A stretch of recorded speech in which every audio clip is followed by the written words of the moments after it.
ಸಿದ್ದರಾಮಯ್ಯನವರಿಗೆ ಇದು ಪ್ರಮೋಷನ್ನ ಕರ್ನಾಟಕದಲ್ಲಿ ಬದಲಾವಣೆ ಆಗುತ್ತೆ ಅನ್ನೋದಕ್ಕೆ ಇದು ಪುಷ್ಟಿ.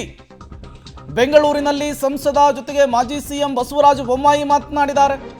ಅಧಿಕಾರ ಇಲ್ಲದ ಸಮಿತಿಗೆ ಸಿದ್ದರಾಮಯ್ಯನವರನ್ನ ನೇಮಕ ಮಾಡಿದ್ದಾರೆ. ಇದು ಕರ್ನಾಟಕದ ಮಟ್ಟಿಗೆ ಬಹಳ ಮಹತ್ವದ ಬೆಳವಣಿಗೆ ಅಂತ ಹೇಳಿ ವ್ಯಾಖ್ಯಾನವನ್ನ ಮಾಡಿದ್ದಾರೆ. ಎಐಸಿಸಿ ಒಬಿಸಿ ಸಲಹಾ ಮಂಡಳಿಯ ಅಧ್ಯಕ್ಷರನ್ನಾಗಿ ಸಿಎಂ ಸಿದ್ದರಾಮಯ್ಯ ಅವರನ್ನ ಕಾಂಗ್ರೆಸ್ನ ವರಿಷ್ಠರು ನೇಮಕ ಮಾಡಿರೋದಕ್ಕೆ ಬಸವರಾಜ ಬೊಮ್ಮಾಯಿ ಅವರು ಮಾತನಾಡಿದ್ದು ಹೀಗೆ.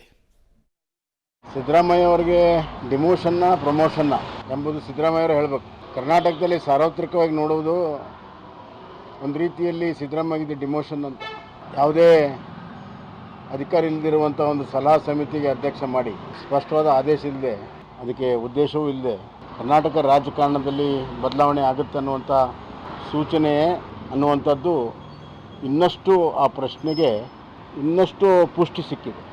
ನನಗನ್ನಿಸ್ತಾ ಇದೆ ಕರ್ನಾಟಕ ರಾಜಕಾರಣ ದೃಷ್ಟಿಯಿಂದ ಇದು ಭಾಳ ಮಹತ್ವದ ಬೆಳವಣಿಗೆ ಅಂತ ಅನ್ನಿಸ್ತಾ ಇದೆ. ಏನೇ ಆಗಲಿ ಅದು ಆಂತರಿಕವಾಗಿ ಅದು ಕಾಂಗ್ರೆಸ್ಸಿನ ಒಂದು ನಿರ್ಣಯ, ನಾವು ಅದರ ಬಗ್ಗೆ ಕಮೆಂಟ್ ಮಾಡೋದಿಲ್ಲ. ಆದರೆ ಒಬ್ಬ ಕನ್ನಡಿಗನಾಗಿ ಕರ್ನಾಟಕ ರಾಜಕಾರಣವನ್ನು ಭಾಳ ವರ್ಷದಿಂದ ನೋಡುವಾಗ ಯಾವಾಗ ರಾಜ್ಯ ರಾಜಕಾರಣಕ್ಕೆ ಮುಖ್ಯಮಂತ್ರಿಗಳಿದ್ದಾಗ ಬದಲಾವಣೆ ಆಗಿದೆ, ಅವರಿಗೆ ರಾಷ್ಟ್ರೀಯಲ್ಲಿ ಏನೋ ಒಂದು ಹುದ್ದೆ ಕೊಟ್ಟಿರುವಂಥದ್ದು ಹಿನ್ನೆಲೆ ಇದೆ. ಹೀಗಾಗಿ ಸಿದ್ದರಾಮಯ್ಯ ಅವರು ಇದನ್ನು ಯಾವ ರೀತಿ ತೆಗೆದುಕೊಳ್ತಾರೆ ಅನ್ನೋದು ಭಾಳ. ರಾಷ್ಟ್ರ ಮಟ್ಟದಲ್ಲಿ ಸಿಎಂ ಸಿದ್ದರಾಮಯ್ಯನವ್ರಿಗೆ ಸಿಕ್ಕಂತಹ ಸ್ಥಾನಮಾನವನ್ನು ಬಿಜೆಪಿ ನೋಡ್ತಾ ಇರುವಂತಹ ದೃಷ್ಟಿಕೋನ ಇದು. ಇದನ್ನು ಕಾಂಗ್ರೆಸ್ ಹೇಗೆ ನೋಡ್ತಾ ಇದೆ? ಕಾಂಗ್ರೆಸ್ನ ಸಚಿವರುಗಳು ಕೂಡ ಮಾತನಾಡ್ತಾ ಇದ್ದಾರೆ. ಎಐಸಿಸಿಯ ಒಬಿಸಿಯ ಸಲಹಾ ಮಂಡಳಿಯ ಅಧ್ಯಕ್ಷರನ್ನಾಗಿ ಸಿಎಂ ಸಿದ್ದರಾಮಯ್ಯ ಅವರನ್ನು ನೇಮಕ ಮಾಡಲಾಗಿದೆ. ಬಿಜೆಪಿ ಟೀಕೆಗೆ ಗೃಹ ಸಚಿವ ಪರಮೇಶ್ವರ್ ತಿರುಗೇಟನ್ನು ಕೊಟ್ಟಿದ್ದಾರೆ.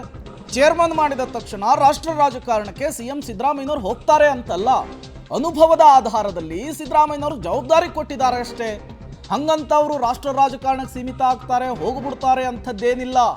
ಬಿಜೆಪಿ ಟೀಕೆಗೆ ಗೃಹ ಸಚಿವ ಪರಮೇಶ್ವರ್, ಸಿಎಂ ಸಿದ್ದರಾಮಯ್ಯನವರ ಆಪ್ತ ಬಳಗದಲ್ಲಿ ಗುರುತಿಸಿಕೊಂಡಿರುವಂತಹ ಪರಮೇಶ್ವರ್ ರಿಯಾಕ್ಟ್ ಮಾಡಿದ್ದು ಹೀಗೆ. ಬಿಜೆಪಿಗರ ಹೇಳಿಕೆಗೆ ತಿರುಗೇಟು ಕೊಟ್ಟಿದ್ದು ಹೀಗೆ.